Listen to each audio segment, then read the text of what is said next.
আজকে আমাদের মাননীয় প্রধানমন্ত্রী গতকালকে জার্মানিতে বক্তব্য দিয়েছেন এবং মাননীয় প্রধানমন্ত্রী সেই বক্তব্য বলেছেন যে আর নয় প্রতিবাদ, এবার হবে প্রতিরোধ। এখন আমাদের প্রতিবাদের সময় এসেছে। মাননীয় প্রধানমন্ত্রী বঙ্গবন্ধু কন্যা শেখ হাসিনা প্রতিরোধের ডাক দিয়েছেন।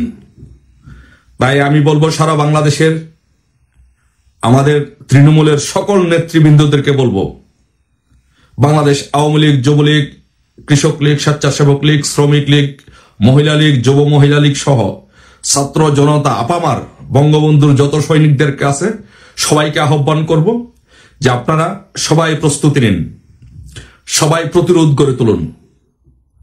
এখন আমাদের প্রতিবাদ অনেক প্রতিবাদ হয়েছে, আর প্রতিবাদের সময় নেই। আমাদের ছাত্রলীগের নেতা ও কর্মীদেরকে এবং আওয়ামী লীগ সহ অঙ্গ সংগঠন এবং সহযোগী সংগঠনের নেতৃবৃন্দদেরকে বিভিন্নভাবে বাংলাদেশে হয়রানি করা হচ্ছে, নির্যাতন করা হচ্ছে, চাঁদাবাজি করা হচ্ছে, জেলে নেওয়া হচ্ছে, মামলা দেওয়া হচ্ছে। তাই এই হামলা মামলা আর সহ্য করা হবে না। আমাদেরকে ঐক্যবদ্ধভাবে সকলকে রাজপথে এর প্রতিবাদ করতে হবে, প্রতিরোধ গড়ে তুলতে হবে। একটি কথা মনে রাখবেন যে বাংলাদেশ আওয়ামী লীগ যখন ঐক্যবদ্ধ হয় তখন সকল অপশক্তির পরাজিত হয়। বাংলাদেশ আওয়ামী লীগ যখন ঐক্যবদ্ধ হয় তখন সকল অপশক্তি এদেশ থেকে পালিয়ে যায়। তাই আমাদের এখনই ঐক্যবদ্ধ হয়ে সকলে রাজপথে ঝাঁপিয়ে পড়ার সময়। প্রস্তুতি নিন, যার যা আছে তাই নিয়ে সবাই প্রস্তুত থাকুন।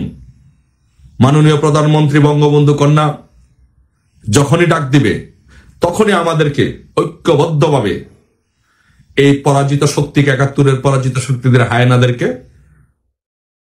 পরাস্ত করতে হবে। এই বাংলাদেশকে আমাদের উদ্ধার করতে হবে। আমাদের বাংলাদেশে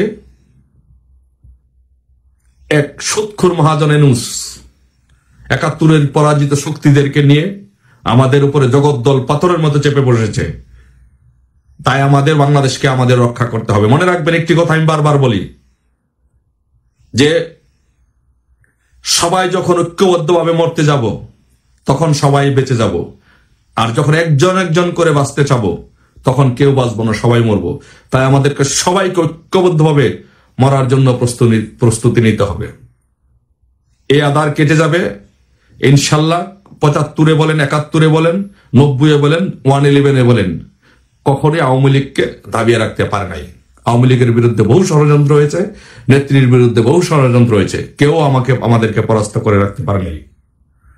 আপনারা যারা সারা বাংলাদেশে যেভাবে জয় বাংলার স্লোগান দিয়েছেন, সারা বাংলাদেশে যেভাবে বিভিন্ন জায়গায় যেভাবে আপনারা মিছিল করেছেন, নামাজ পড়ছেন, রোজা রাখছেন শেখ হাসিনার জন্য, আপনাদেরকে সকলে ধন্যবাদ জানাই। শুধু একটি অভিজ্ঞতার কথা বলে আমি আমার কথা শেষ করতে চাই। শুধু একটি অভিজ্ঞতার কথা বলে, মাননীয় প্রধানমন্ত্রী যখন 111-এর সময় যখন বিদেশে ছিলেন, তখন মাননীয় প্রধানমন্ত্রী বাংলাদেশে যেতে পারবে না সেই মর্মে একটি প্রজ্ঞাপন দিয়েছিল, নিষেধাজ্ঞা দিয়েছিল যেন মাননীয় প্রধানমন্ত্রী যেন বাংলাদেশের তখনকার নেত্রী যেন বাংলাদেশে যেতে না পারে। তখন আমরা ঢাকা বিশ্ববিদ্যালয়ের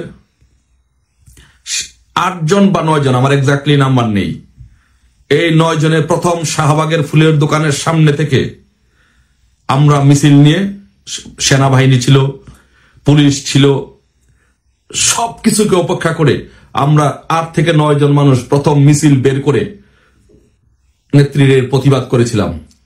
সেই ৯ জনের মিছিল থেকে পরবর্তীতে ৯ কোটি মিছিল হয়েছিল। সেই 111-এর কুশীলবদেরকে পরাজিত করে আমরা ২০০৮ সালে নির্বাচন হয়েছিল, সেই নির্বাচনে মাননীয় প্রধানমন্ত্রীকে প্রধানমন্ত্রী করেছিলাম।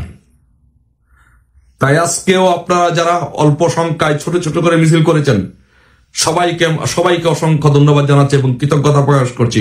আপনাদের সেই ছোট ছোট মিছিলের উপরে ভিত্তি করেই ইনশাল্লাহ আগামী আমাদের বাংলাদেশের প্রধানমন্ত্রী, মাননীয় প্রধানমন্ত্রী বঙ্গবন্ধু কন্যা শেখ হাসিনা আবার প্রধানমন্ত্রী হয়ে দেশ চালাবেন। তাই কেউ বিচলিত হবেন না, মনোবল হারাবেন না। বিজয় ইনশাল্লাহ সুনিশ্চিত।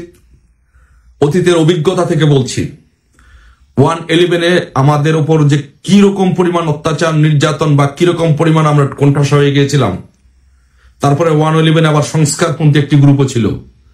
সবকিছুকে উপেক্ষা করে বাংলাদেশের সকল অপশক্তিকে পরাজিত করে মাননীয় প্রধানমন্ত্রী বঙ্গবন্ধু কন্যা শেখ হাসিনা এদেশের প্রধানমন্ত্রী হয়েছিলেন। তাই এদেশে এখন যে বর্তমানে একটি সাময়িক দখলবাজ সরকার আছে, সাময়িক যে দখলবাজ সরকার আছে, সেই সরকার আওয়ামী লীগ যখন ঐক্যবদ্ধভাবে যখন রাজপথে নামবে, তারা পালিয়ে যাবে, এদেশ থেকে পালিয়ে যাবে ইনশাল্লাহ। আর বিজয় আমাদের ইনশাল্লাহ সুনিশ্চিত। আমাদের বিজয় কেউ ঠেকাতে পারবে না। আওয়ামী লীগ, আমি বলি 5ই আগস্টের আওয়ামী লীগ থেকে বর্তমান আওয়ামী লীগ 1000 গুণ শক্তিশালী। এখন আওয়ামী লীগ যারা আছেন প্রত্যেকটি আওয়ামী লীগের নেতাকর্মী ঐক্যবদ্ধ হয়ে তাদের হৃদয়ে আগুন লেগেছে, রক্তে আগুন লেগেছে। তাই সকল আওয়ামী লীগ ঐক্যবদ্ধভাবে জেগে উঠেছে। তাই সকলকে বলবো, যার যা আছে তাই নিয়ে প্রস্তুত থাকুন। নেত্রী যখন ডাক দিবে সাথে সাথে রাজপথে ঝাঁপিয়ে পড়তে হবে, সাথে সাথে এদেরকে অপশক্তিকে দেশ থেকে পরাস্ত করে আমাদের দেশ আমাদের উদ্ধার করতে হবে ইনশাল্লাহ। সকলে ভালো থাকবেন ইনশাল্লাহ। দেখা হবে বিজয়ের মিছিলে। নেত্রীর ডাক দেওয়ার সাথে সাথে ইনশাল্লাহ, যদি বাংলাদেশ, আজকে আমি কথা দিচ্ছি, যদি বাংলাদেশের নেত্রী ডাক দেওয়ার সাথে সাথে যদি কোনো ব্যক্তি প্রথম যদি জীবন দিতে প্রস্তুত থাকে, কোন ব্যক্তি যদি প্রথম যদি জীবন দেয়, ইনশাল্লাহ সেটি আমি দিব। আমি রাজপথে ইনশাল্লাহ আসবো, আপনাদের সাথে ইনশাল্লাহ কথা দিচ্ছি, রাজপথে ইনশাল্লাহ ঝাঁপিয়ে পড়বো, আন্দোলন করব। এই ইউনূসকে ইনশাল্লাহ বাংলাদেশের মাটিতে আপনাদের সাথে থেকে পরাজিত করে পরাস্ত করে ইনশাল্লাহ মাননীয় প্রধানমন্ত্রী বঙ্গবন্ধু কন্যা শেখ হাসিনাকে ইনশাল্লাহ আবার প্রধানমন্ত্রী করব। সকলে প্রস্তুতি নিন, সকলে ভালো থাকুন। জয় বাংলা, জয় বঙ্গবন্ধু।